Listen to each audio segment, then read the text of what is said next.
That should fit into your program very nicely, even though I understand the cowboy life isn't what it used to be. Why, most of those cattle coming on the railroad these days. Why, the beef roast we had for dinner probably walked into the Omaha stockyard from a rail car.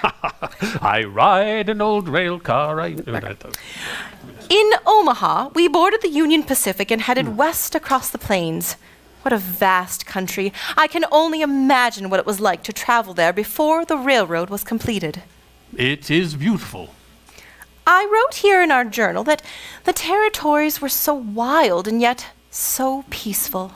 Well, wild, yes, but not so peaceful. It's a harsh land, my dear, and that tends to make people harsh with one another.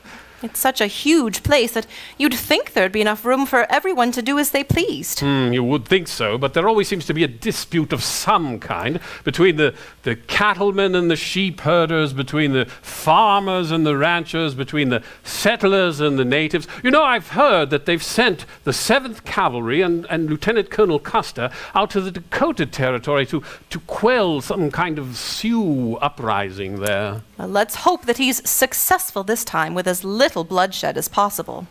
You met Mr. Custer once, didn't you? Oh, yes. It was in New York after one of our concerts. He was there looking after his mining interest or something. After the concert, he and his wife came up and thanked us for playing Gary Owen. It turns out that's his favorite tune. Well, then why don't you include that in your program? Perhaps it would help to speed the 7th Cavalry on its journey. I would be happy to.